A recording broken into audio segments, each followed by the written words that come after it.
Imagina, solo por un momento, que todo lo que te enseñaron en la escuela sobre una de las figuras más famosas de la historia contiene un error descomunal. Que uno de los nombres más repetidos en los libros, un símbolo de poder y genio militar, tal vez nunca existió como ser humano. Suena absurdo. De Napoleón Bonaparte se han escrito miles de páginas, sus retratos cuelgan en museos y sus batallas se estudian en academias militares. Sin embargo, hay investigadores que, al sumergirse en los archivos del siglo XIX, encontraron una serie de coincidencias tan inquietantes que obligan a mirar su biografía con otros ojos. Lo primero que llama la atención es la simetría casi enfermiza entre las vidas de Napoleón I y Napoleón II. La biografía del primero parece una copia especular de la del segundo, o al revés, como si alguien hubiera calcado un guión sobre el otro. Ambos fueron artilleros, ambos escribieron una sola obra sobre el mismo tema técnico, artillería y balística.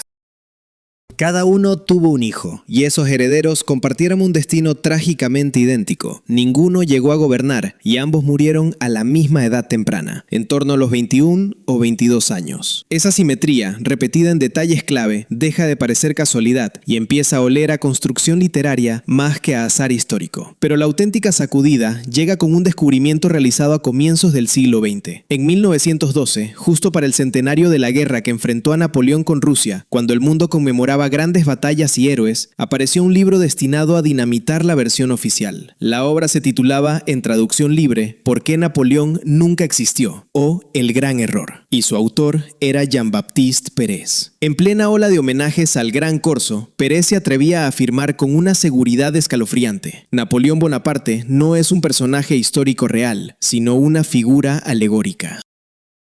Según él, todo lo que sabemos del emperador no sería la vida de un hombre, sino la personificación del sol, un mito antiguo reescrito con nombres modernos. De acuerdo con esa teoría, las victorias y derrotas de Napoleón no serían una crónica militar, sino un relato cifrado del movimiento del astro rey. Su biografía completa funcionaría como un código solar. Nombres, fechas, lugares y personajes estarían diseñados para representar fases del ciclo del Sol. Suena a locura, pero el propio Pérez proponía un experimento muy concreto. Si logramos demostrar que cada hecho relevante de la vida de Napoleón se puede derivar de mitos solares, la supuesta realidad del emperador se derrumba como un castillo en naipes. Nos hablan de un hombre nacido en una isla del Mediterráneo, con una madre llamada Leticia, 3 hermanas y 4 hermanos, que puso fin a una revolución y comandó 12 mariscales.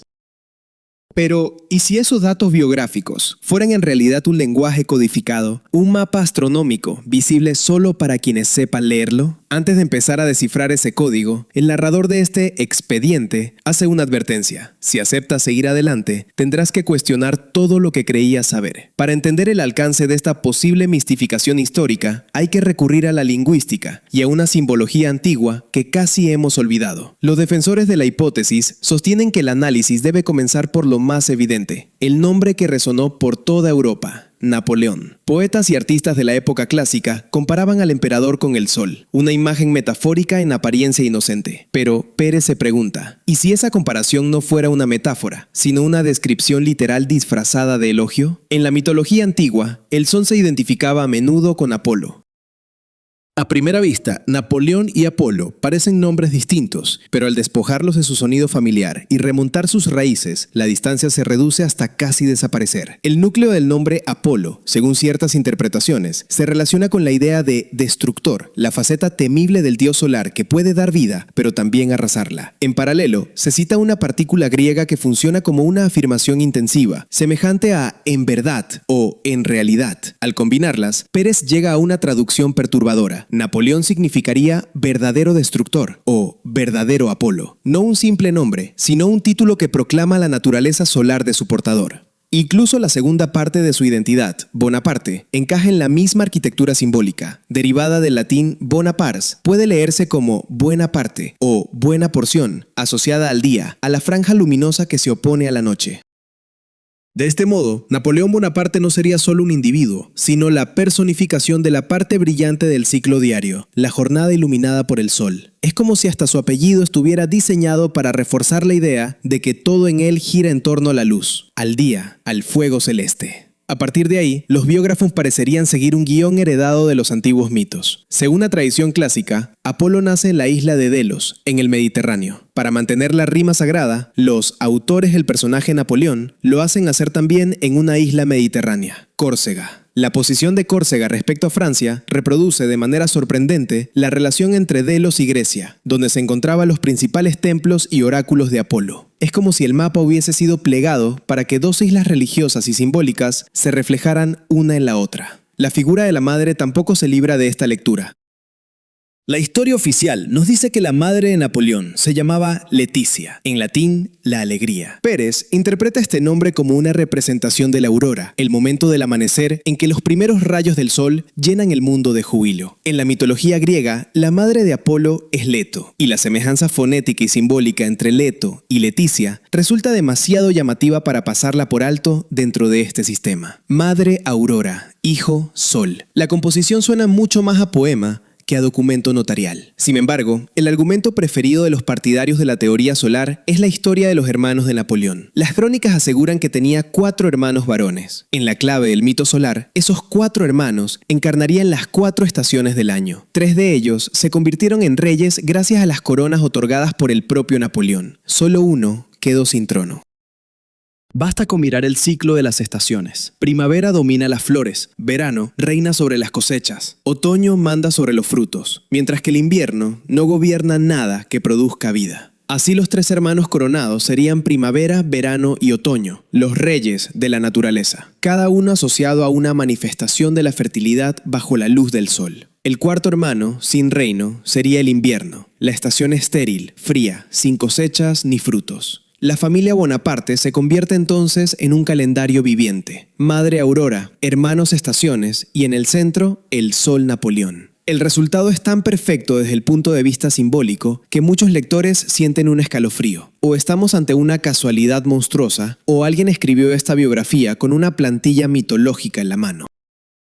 Y si su familia es un reloj cósmico, ¿qué decir de quienes lo acompañaron en el campo de batalla? En este punto, los defensores de la hipótesis solar anuncian que es hora de ir más allá de los parientes y entrar en el territorio de los aliados y enemigos. Porque si los hermanos y la madre reproducen el ciclo del año, los mariscales y adversarios deberían encarnar fuerzas celestes y oposiciones cósmicas. A partir de aquí, aseguran, la biografía de Napoleón dejará de parecer una simple crónica para revelarse como un mapa astral cuidadosamente trazado. En el siguiente paso de este recorrido, descubriremos cómo sus amores, su hijo, sus mariscales y sus campañas militares se alinean con los ritmos del cielo.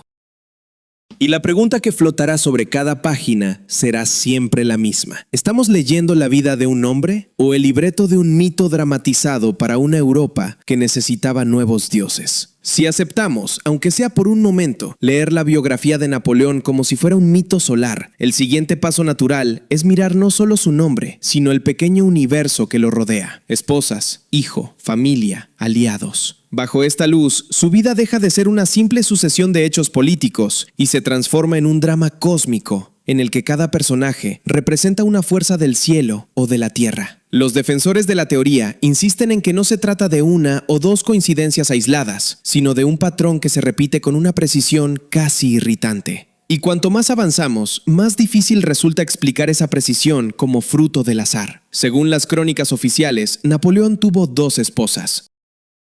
La teoría solar afirma que ese número no es casual. El Sol, en las antiguas tradiciones, tiene 2 esposas simbólicas, la Luna y la Tierra. El primer matrimonio, con Josefina, fue famoso por su esterilidad. A pesar de los años de relación, el emperador no consiguió con ella el heredero que tanto necesitaba. En clave mítica, Josefina encarna a la Luna, refleja la luz del Sol, brilla por él, pero no genera vida a partir de sus rayos. Es un astro hermoso, cercano, pero impotente en términos de fertilidad. El segundo matrimonio, con María Luisa de Austria, marca un giro decisivo. Aquí la interpretación alegórica identifica a María Luisa con la tierra, el suelo fecundo que al recibir el calor del sol produce vida. De esta unión, a diferencia de la anterior, sí nace un hijo. En la simbología egipcia, el hijo del dios solar y de la tierra suele representarse como un niño divino, un halcón joven, una nueva promesa de luz. La biografía de Napoleón no se queda atrás. Su único hijo legítimo es conocido como el Aguilucho, una versión imperial de ese mismo motivo del polluelo real destinado a heredar el cielo. El detalle que más impresiona a los partidarios de la teoría es la fecha de nacimiento del heredero. El hijo de Napoleón nace el 20 de marzo. Ese día coincide con el equinoccio de primavera, el momento exacto en que la luz y la oscuridad se equilibran y a partir de ahí, el día empieza a ganar terreno a la noche. Es el punto del calendario en el que el sol toma posesión del año, el inicio del ciclo de siembra, del renacer de la naturaleza. ¿Podía haber una fecha más apropiada para el nacimiento del hijo del Sol Emperador? En esta lectura, el aguilucho no es solo un niño de sangre real, sino el símbolo de la cosecha futura, del fruto de la alianza entre el fuego del cielo y la tierra fértil. No es tanto un personaje histórico como un signo, el anuncio de que el sol ha alcanzado su fase de máximo poder, listo para repartir vida y gloria. La historia de su corta existencia, un heredero que nunca llega a reinar, añade un matiz de tragedia. Es como una primavera prometedora que se corta antes de tiempo, una promesa de plenitud que el relato se niega a cumplir. Hasta aquí, la vida íntima del emperador parece encajar en una dramaturgia cósmica, pero los defensores del mito solar no se detienen en la esfera privada. Afirman que incluso los grandes acontecimientos políticos atribuidos a Napoleón esconden significados simbólicos más profundos. Una de las piezas clave de esta interpretación es su papel en el final de la Revolución Francesa. La versión tradicional cuenta que Napoleón acabó con el caos revolucionario, sofocó la anarquía y restauró el orden. Visto desde la mitología de Apolo, la escena cambia de dimensión. El primer gran acto heroico del joven dios Apolo fue derrotar a una criatura monstruosa, la serpiente Pitón, que sembraba el terror. En la narración solar, Apolo vence al monstruo y establece un nuevo orden, una armonía más luminosa. ¿Cómo se relaciona eso con la Revolución Francesa? La clave está en las palabras. El término revolución procede del latín revolutus, que evoca la idea de algo enrollado sobre sí mismo, como una serpiente enroscada. La revolución, con sus ciclos de violencia, sus giros y contragiros, es presentada así como una hidra de múltiples cabezas, una serpiente de caos social y político. Napoleón, en este relato, no solo restaura el orden, mata simbólicamente al monstruo. Actúa como el Apolo moderno que atraviesa con su luz el nudo de sombras y lo disuelve. Su victoria no sería entonces solo un golpe militar o un cambio de régimen, sino la representación de un mito ancestral, la victoria del sol sobre las tinieblas, del orden sobre el desorden primordial. Por supuesto, los historiadores tradicionales se burlan de estas asociaciones. Consideran que se trata de juegos de palabras, malabares simbólicos que pueden aplicarse a casi cualquier personaje si uno se esfuerza lo suficiente. Pero los seguidores de la teoría responden que aquí no hablamos de una coincidencia aislada. Sostienen que la estructura entera de la carrera militar de Napoleón, desde sus primeros triunfos hasta su caída, sigue el ritmo del cielo con una exactitud demasiado elegante como para ser fruto del simple azar. Antes de entrar en la parte más polémica, la relación entre sus mariscales y los signos del zodiaco, sus campañas y el viaje diario del sol por el firmamento, los investigadores formulan una advertencia más. Si sus mariscales corresponden a constelaciones, si su ejército refleja el cielo nocturno y si su ruta de conquista copia el trazado solar, entonces no estamos ante una biografía con toques poéticos, sino ante un sistema completo de correspondencias. Y en un sistema así, o creemos en una casualidad monstruosa, o aceptamos que alguien, en algún momento, moldeó la historia para que encajara en ese molde. En la próxima etapa de este viaje, el foco se desplazará del círculo familiar y amoroso del emperador a su círculo militar. Allí nos esperan 12 mariscales, una gran armée y un mapa de Europa que, visto desde esta perspectiva, empieza a parecerse demasiado al mapa del cielo. Y una vez que uno ve constelaciones donde antes solo veía generales, es muy difícil volver a mirar a Napoleón como un simple personaje de los libros de texto. Hasta ahora, la teoría solar ha jugado con nombres, fechas familiares y símbolos íntimos. Pero donde realmente se vuelve inquietante es cuando abandona los salones privados y entra en el corazón de la maquinaria de guerra napoleónica. Ahí, en medio de uniformes, cañones y mapas, los defensores de esta lectura afirman ver algo más que estrategia militar. Aseguran que el propio diseño del ejército y las campañas del emperador repite, punto por punto, la coreografía del cielo estrellado. Las crónicas hablan de muchos generales y oficiales, pero prestan un respeto especial a un grupo muy concreto, los 12 mariscales en servicio activo, los que realmente comandaban las grandes operaciones del imperio. El número, una vez más, enciende todas las alarmas simbólicas. 12 es la cifra clásica del zodiaco, los 12 sectores en que se divide la bóveda celeste en la astrología tradicional. En textos antiguos, el firmamento se describe como un ejército de estrellas que obedece sin falta el curso del sol. En esta clave, los 12 mariscales de Napoleón serían la versión terrestre de esos 12 signos, cada uno con su carácter, su frente y su campo de acción, pero todos subordinados al astro central, el emperador.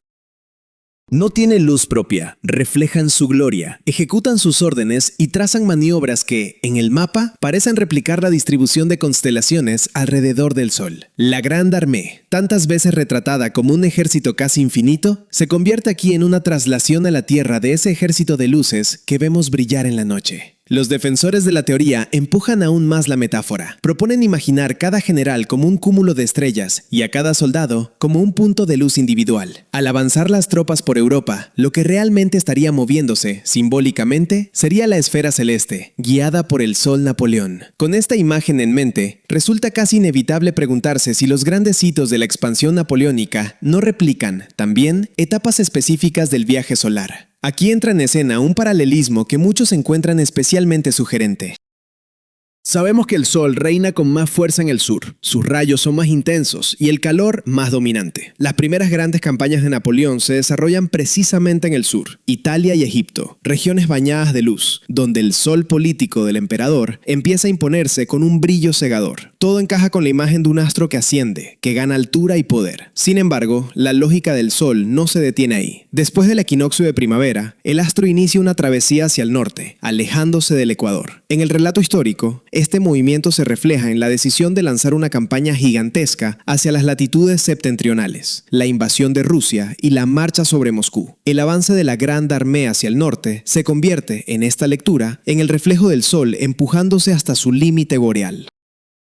Y entonces llega la pregunta que obsesiona a generaciones de historiadores. ¿Por qué el genio militar no supo mantener su posición en Moscú? Los libros hablan de incendios, problemas de abastecimiento y el azote implacable del invierno ruso. Para los partidarios del mito solar, esos factores son reales, pero secundarios frente a una explicación más profunda. Afirman que Napoleón no podía quedarse en Moscú por la misma razón que el sol no puede permanecer eternamente en lo más alto del cielo del norte. En astronomía, el punto máximo de ascenso del Sol en el hemisferio norte se asocia con el trópico de Cáncer. Ese signo zodiacal, representado por el cangrejo, tiene una característica peculiar: se desplaza hacia atrás. Cuando el Sol entra en Cáncer, está obligado a detener su avance hacia el norte y comenzar un movimiento de retroceso hacia el sur. No es una decisión, es una ley del cielo. Desde esta perspectiva, la retirada de Moscú deja de ser solo un error humano.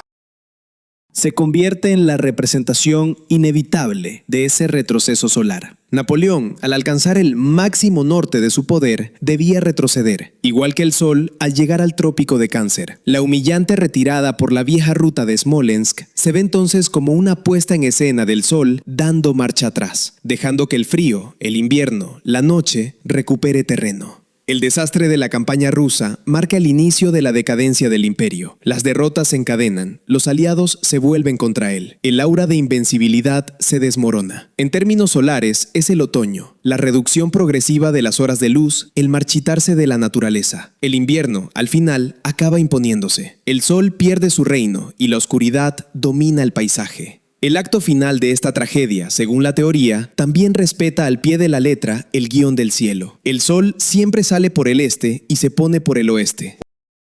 La leyenda napoleónica nos cuenta que emergió desde los mares del este, Córcega, y más tarde la expedición a Egipto, en la cuenca oriental del Mediterráneo. ¿Y dónde termina su vida? En una isla perdida en las aguas del Atlántico Occidental, Santa Elena. Su exilio en ese punto remoto se describe entonces como el gran atardecer. El sol emperador se hunde en las aguas del oeste, desapareciendo del horizonte de Europa. Incluso la duración aproximada de su dominio, unos 12 años, desde el consulado hasta su primera abdicación, se integra en el mismo marco simbólico. 12 años de poder por 12 horas de luz del día. Es como si su reinado entero hubiera sido en realidad un único día cósmico. Cuando uno suma todos estos elementos, los 12 mariscales, el avance hacia el norte y la retirada, el este y el oeste, los ciclos de ascenso y caída, el resultado es una biografía que parece más un calendario sagrado que un simple relato histórico.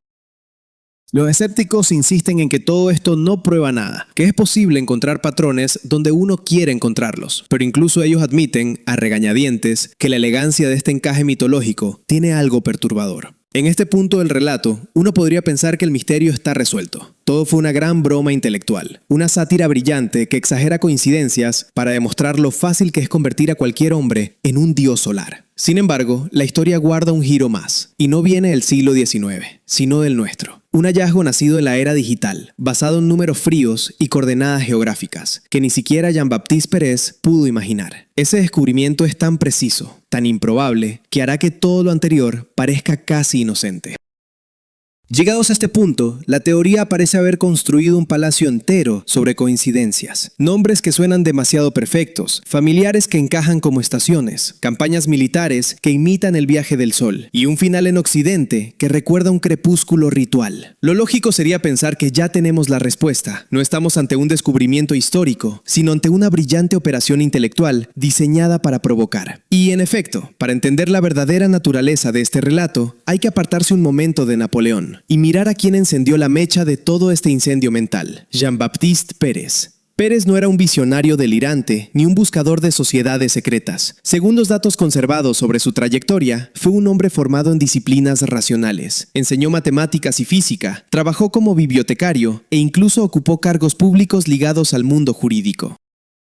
Su perfil no encaja con el de un místico, sino con el de una mente ordenada, irónica y peligrosamente precisa. Por eso su libro resulta tan incómodo. No nace del fanatismo, sino de la lógica llevada hasta un extremo insoportable. La clave está en el clima intelectual de la Francia de comienzos del siglo XIX. En aquellos años circulaban con enorme fuerza las ideas del astrónomo y filósofo Charles François Dupuis, quien defendía que Jesucristo no había existido como personaje histórico y que la historia evangélica no era más que una reescritura de antiguos mitos solares. En su lectura, los 12 apóstoles se convertían en los 12 signos del zodíaco, y la vida de Cristo pasaba a representar el recorrido del sol por el cielo. Estas ideas fascinaron a muchos jóvenes y estudiantes, porque se presentaban como la gran victoria de la razón moderna contra la fe y la tradición. Fue entonces cuando, según se cuenta, Pérez discutió con uno de esos admiradores entusiastas de Dupuis.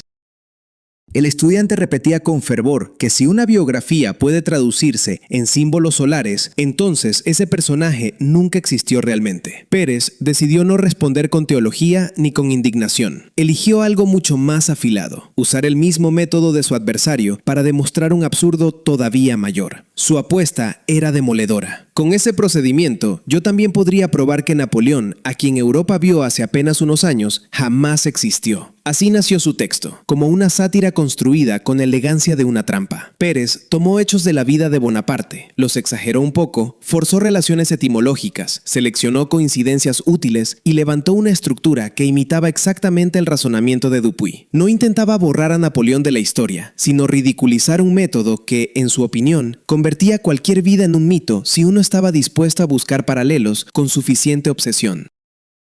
En términos lógicos, era una reducción al absurdo. Si tu método demuestra que incluso Napoleón nunca existió, entonces el problema no está en Napoleón, sino en el método. Durante mucho tiempo, esa explicación pareció suficiente. Los historiadores respiraron tranquilos y colocaron la obra de Pérez en la vitrina de las curiosidades eruditas, junto a otras bromas brillantes que sirven para mostrar hasta dónde puede llegar el ingenio humano. Los hermanos Estaciones, las esposas Cuerpos Celestes, la Revolución Serpiente y los mariscales Zodiaco pasaron a considerarse piezas de una sátira exquisita, nada más. El caso estaba cerrado. El emperador seguía siendo real, el mito solar una parodia. Pero a veces los casos cerrados regresan, y cuando regresan, no siempre lo hacen desde el pasado, sino desde lugares mucho más inquietantes. Porque Pérez vivió en la primera mitad del siglo XIX. Conocía la mitología clásica, la retórica, la lógica, la astronomía antigua y las trampas del lenguaje. Lo que no podía conocer era el mundo digital, la geolocalización moderna y la precisión matemática con la que hoy señalamos un punto exacto sobre el planeta. Aquí es donde la historia deja de sonar a ironía culta y empieza a adquirir un tono casi siniestro. Décadas y décadas después de la muerte del emperador, algunos investigadores aficionados decidieron tomar dos datos aparentemente inocentes: su fecha de nacimiento, 15 de agosto de 1769, y su fecha de muerte, 5 de mayo de 1821. A primera vista son solo eso, fechas de calendario, números desgastados por los manuales escolares. Sin embargo, alguien tuvo una idea tan simple como perturbadora: escribir esas cifras como si pudieran leerse en formato decimal, del mismo modo en que hoy se expresan las coordenadas geográficas. Del nacimiento surgía una secuencia semejante a 15,81769. De la muerte, otra próxima a 5,51821. Después se aplicó una lógica geográfica elemental. Como la etapa final de Napoleón transcurrió en el hemisferio sur y en el oeste del mapa, a esos valores se les asignaron signos negativos, tal como se hace en navegación moderna, para indicar latitud sur y longitud oeste. El resultado fue una pareja de coordenadas, que introducida en un sistema cartográfico contemporáneo, llevaba a un lugar muy concreto. Y ese lugar no era París, ni Córcega, ni un punto cualquiera perdido en el océano. Señalaba, con una precisión desconcertante, la isla de Santa Elena. La misma isla donde Napoleón pasó sus últimos días, la misma roca aislada en mitad del Atlántico, donde terminó el relato del hombre que había puesto Europa de rodillas, la misma isla que en la lectura solar ya simbolizaba el ocaso occidental del emperador. De repente, la vieja sátira de Pérez dejaba de parecer una simple broma literaria. Porque una cosa es construir paralelos mitológicos con palabras y otra muy distinta es que los números de una vida parezcan esconder 2 siglos después las coordenadas exactas de su final. Y aquí aparece el verdadero vértigo. Ni Napoleón, ni sus cronistas, ni el propio Pérez podían haber trabajado con sistemas modernos de geolocalización tal como los usamos hoy. No disponían de GPS, ni de buscadores cartográficos, ni el hábito universal de leer el mundo en series decimales con esa naturalidad casi mecánica.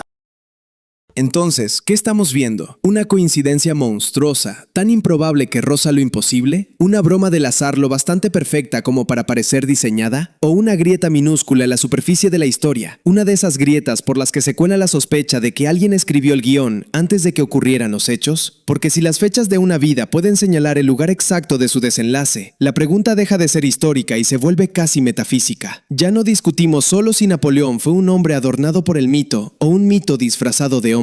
Empezamos a rozar una idea todavía más inquietante, que la historia podría obedecer a una arquitectura invisible, una especie de código que distribuye nombres, destinos y coordenadas con precisión quirúrgica. Y cuando una sátira del siglo XIX empieza a dialogar con una anomalía numérica del siglo XXI, el suelo bajo los pies deja de sentirse completamente real.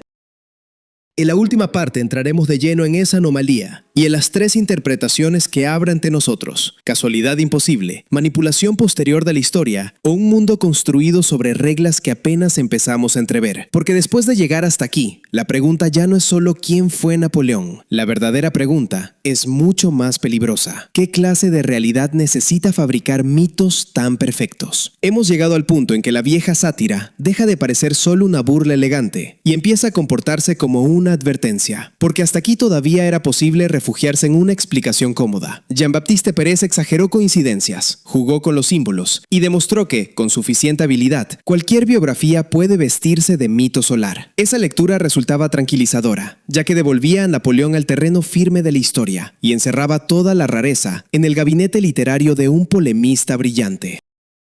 Pero la anomalía numérica abre una grieta que esa explicación ya no consigue sellar. Volvamos una vez más a los datos más desnudos de esta historia. 15 de agosto de 1769, fecha de nacimiento. 5 de mayo de 1821, fecha de muerte. Durante generaciones, esas cifras no fueron más que 2 marcas en una cronología escolar, simples coordenadas del tiempo. Sin embargo, al leerlas como secuencias decimales y proyectarlas sobre el espacio geográfico moderno, algunos investigadores creyeron descubrir algo que hiela la sangre. Las cifras derivadas de esas 2 fechas, tratadas como coordenadas del hemisferio sur y del oeste, apuntan de forma inquietantemente precisa hacia la isla de Santa Elena, no hacia una región amplia del océano, no hacia un continente cualquiera, sino hacia el mismo lugar donde terminó la vida del emperador. Esa coincidencia cambia por completo el tono del relato.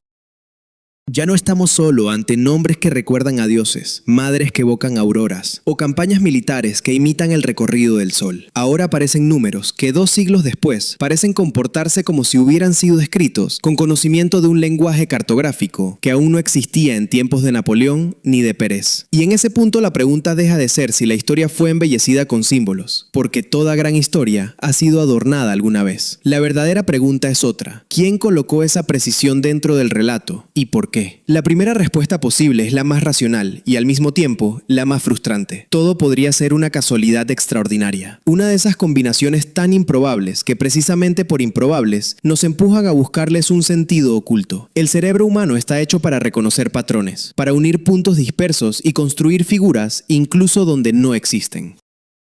Bajo esta interpretación, la coordenada de Santa Elena sería poco más que una trampa del azar, una ilusión estadística con apariencia de revelación. Es la explicación favorita de los escépticos, y quizá también la más segura para seguir durmiendo tranquilos. La segunda respuesta es bastante más incómoda. Sugiere que Napoleón sí fue un personaje real, de carne y hueso, pero que su biografía oficial pudo ser corregida, pulida o incluso rediseñada más tarde para encajar dentro de ciertos arquetipos míticos. Sabemos que los poderosos siempre han querido ser comparados con el sol, con Apolo, con dioses capaces de justificar su autoridad como algo casi sagrado. Desde esa perspectiva, cronistas, propagandistas y arquitectos de la memoria habrían moldeado el relato imperial para convertir a un gobernante real en una figura casi cósmica.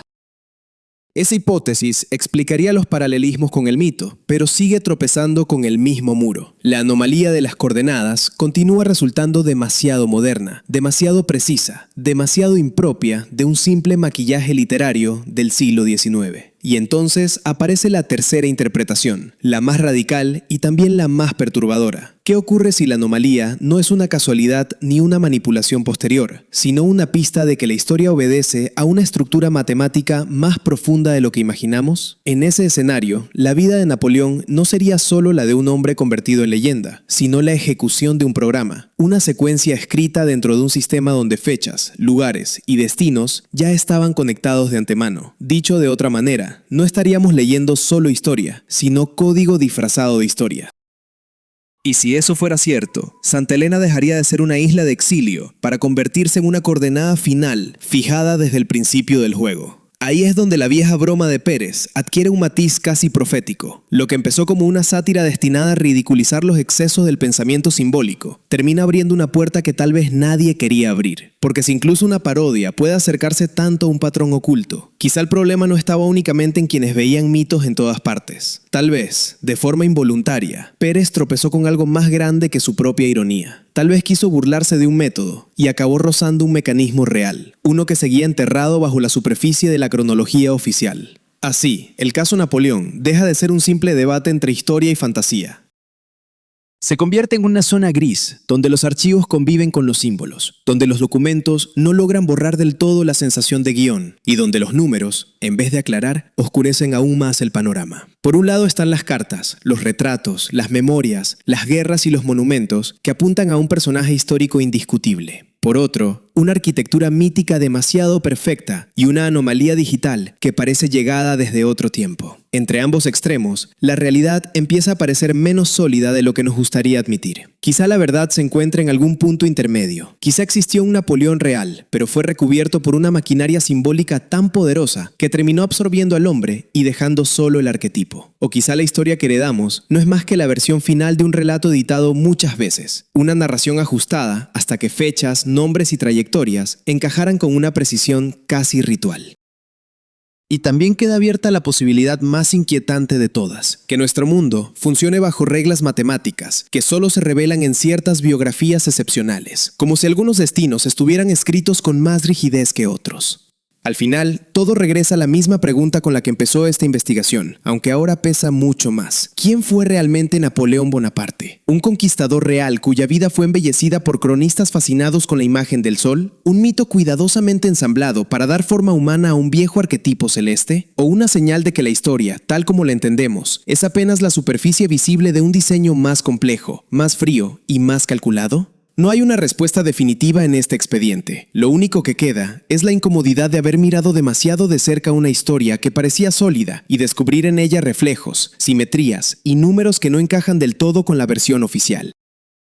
A veces una sátira solo es una sátira, pero a veces una sátira se convierte en espejo, y el reflejo que devuelve resulta mucho más inquietante que la broma original. Y ahora la decisión queda en manos del espectador. Puedes creer en la casualidad, en la manipulación, en el poder del mito o en una realidad escrita con lenguaje matemático. Pero después de recorrer esta historia de principio a fin, negar que hay algo profundamente extraño en la figura de Napoleón ya no parece tan fácil, porque quizá el verdadero misterio nunca fue si él existió o no. Quizá el verdadero misterio es por qué ciertas vidas parecen haber sido diseñadas para que jamás dejemos de dudar de ellas.